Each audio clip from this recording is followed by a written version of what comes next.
Our next speaker is Mr. MIZUNO Hiromichi, who is Special Advisor to the Ministry of Economy, Trade, and Industry of Japan, while also Executive Fellow of Harvard Business School and non-executive board member of Tesla. He has had a dynamic career with a global influence in the investing world. One of his notable previous roles was as Chief Investment Officer of GPIF, where he had influence in steering investment decisions towards thinking about the impact of ESG issues, especially when it comes to their long-term implications, and these efforts were discussed in the Harvard Business Review. His endeavors have kept on growing as he has joined Tesla alongside other roles. He's an influential voice in Japanese policy making and was instrumental in the recent decision for the Japanese government to strive for carbon neutrality. So we are pleased to welcome Mr. MIZUNO today to discuss the important topic of sustainability transformation as a global game changer for growth and competitiveness.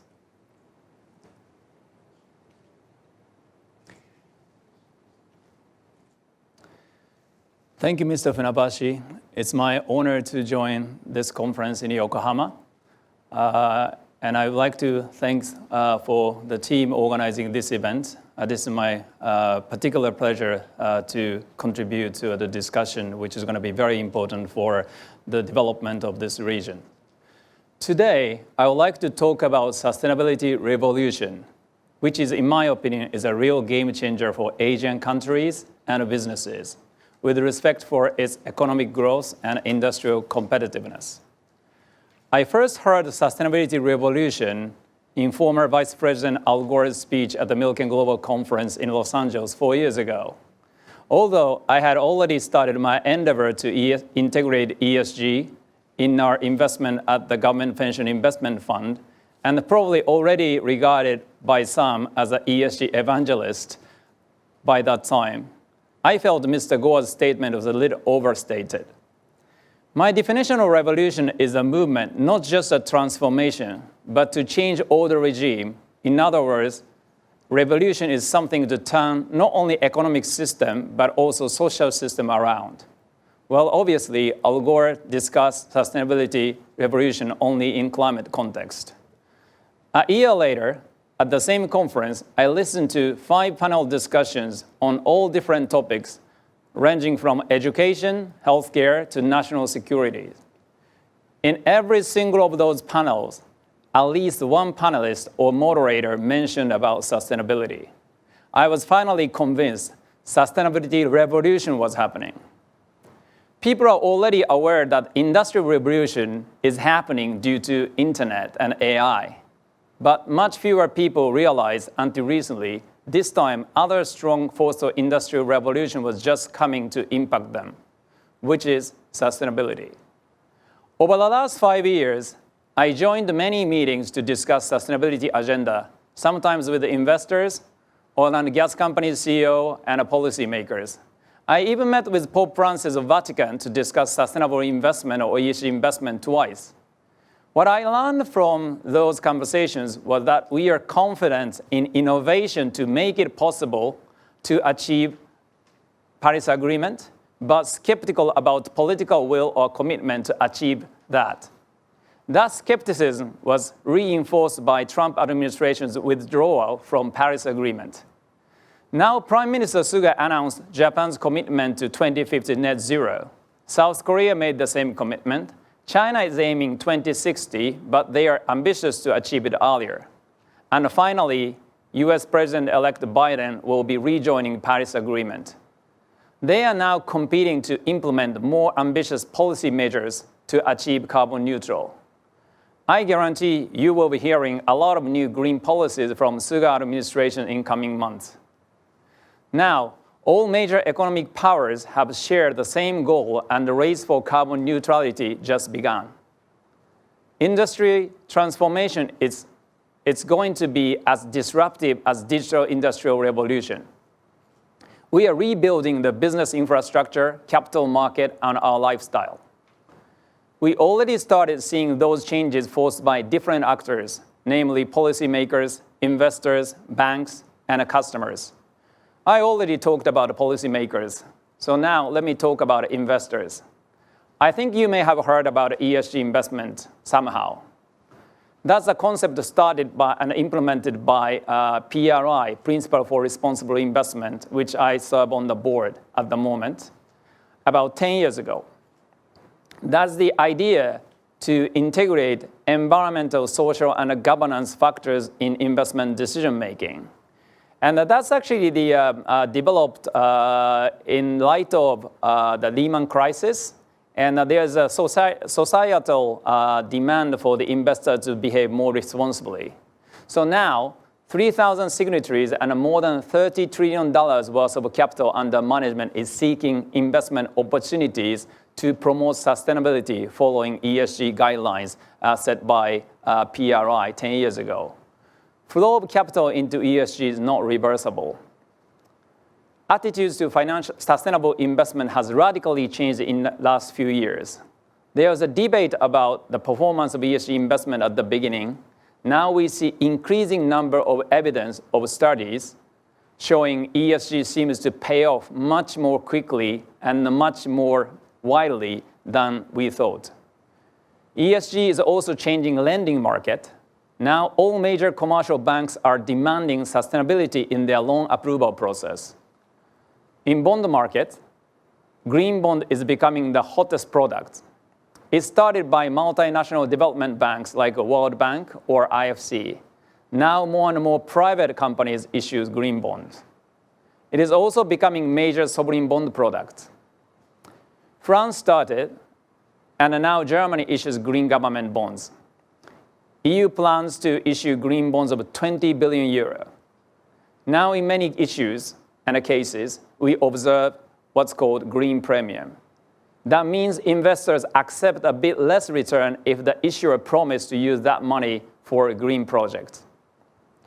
Following green bond success, now social bonds like COVID-19 rescue bonds are getting popularity. Sustainability used to be regarded as a luxury for rich countries or successful businesses to care about things like environment. That wave or tsunami of ESG money arrived in Asia. Now our peer investors in Asia are catching up on this. Asia has the highest growth rate of PRI signatories in the world. Now businesses in Asia or developing countries must take ESG seriously. Investors' base case scenario is due to change, reflecting carbon neutral commitment by global policy leaders. The sustainability affects cost of capital for businesses by stock pricing and also by different interest rate. Investors are seeking information to value ESG implementation of businesses. They invest many efforts underway to assist investors and banks to make informed decisions. The world's 16 stock exchanges that have mandatory ESG reporting. 8 are in Asia, the largest number of any region. TCFD recommendation, which I played the ambassador role for the World Summit. A task force for climate-related financial disclosure set by G20 FSB is gaining momentum. They just celebrated 3,000 signatories in the world agreeing to make high-level and a comprehensive climate risk disclosure. Japan now leading that effort and has the largest number of signatories, over 300.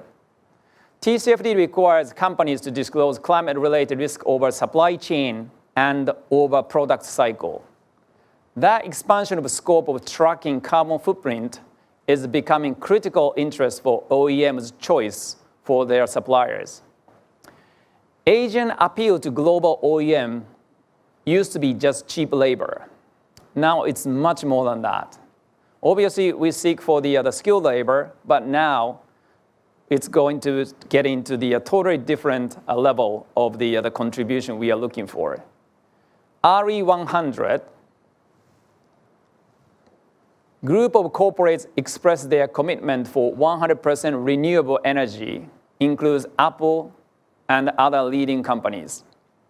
Impact of this on their supply chain is massive. If their OEM commits to RE100, they would not buy from suppliers who dilute their efforts.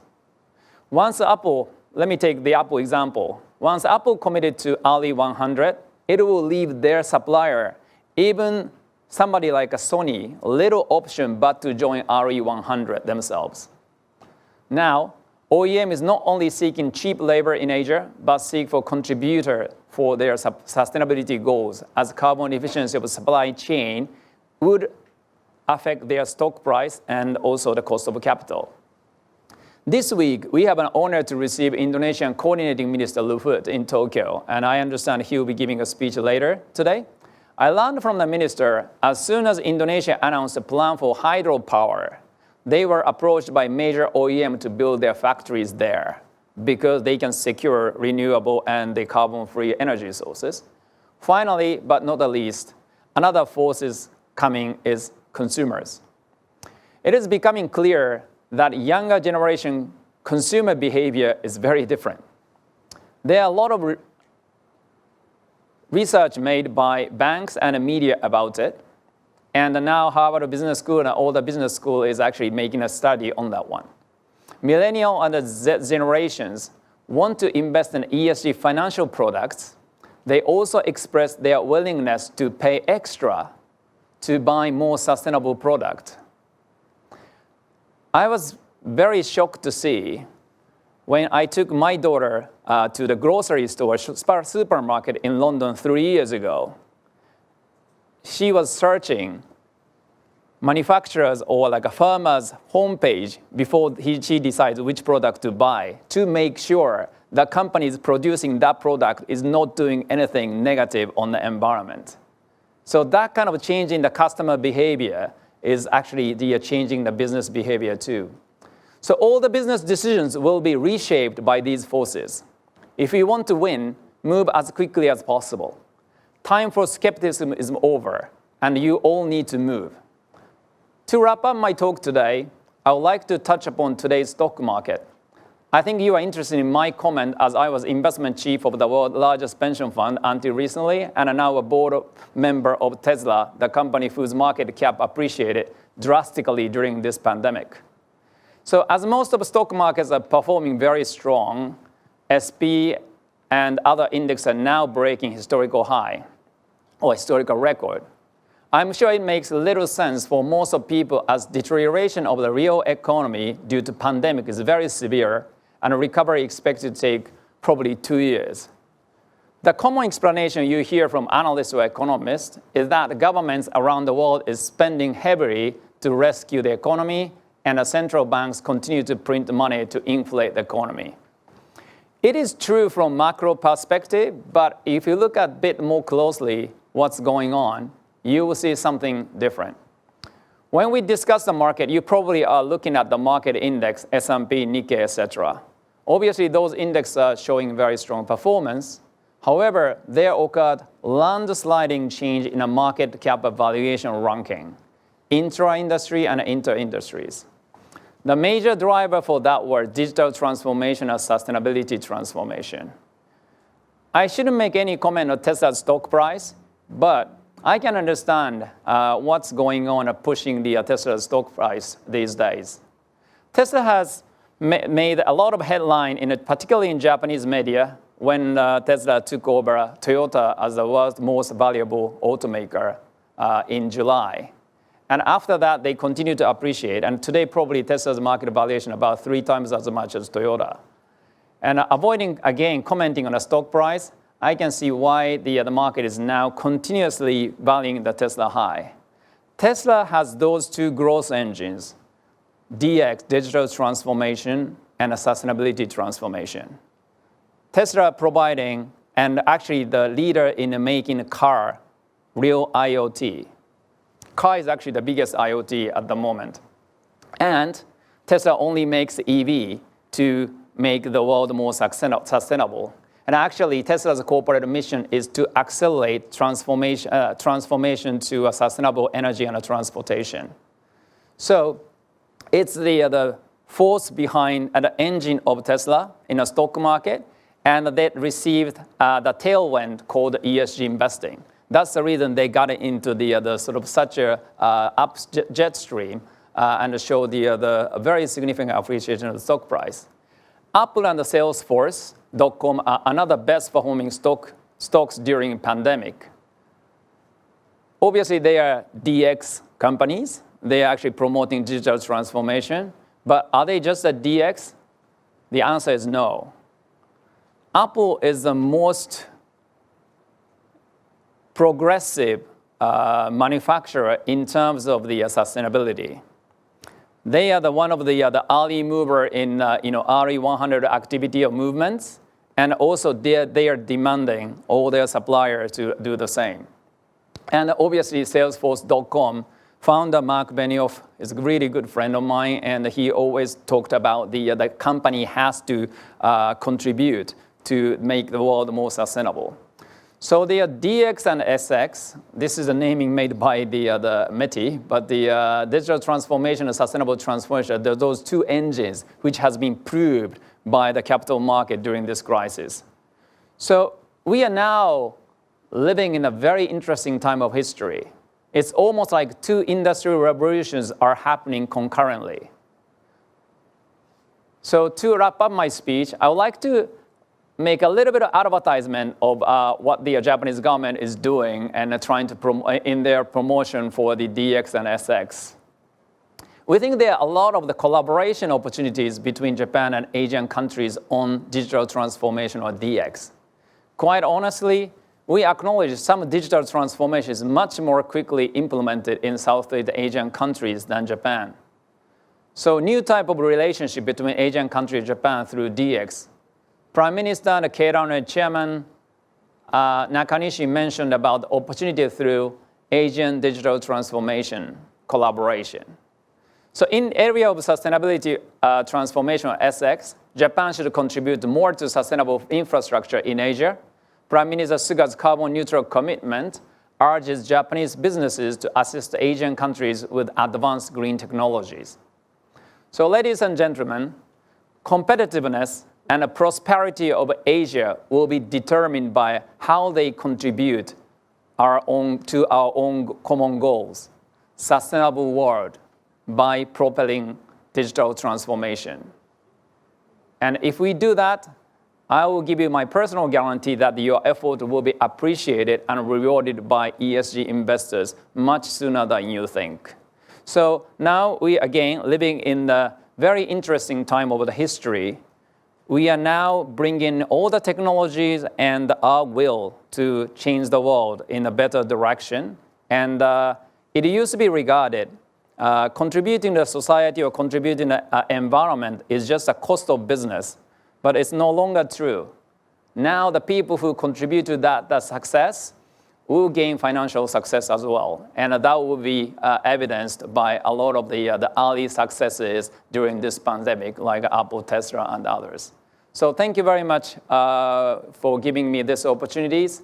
And I really appreciate it that the people who are listening to this the conference rethink how you can contribute to you make your business more sustainable and to support your supply chain to become more sustainable. And that will be appreciated not only by your customers, but also by your society as well.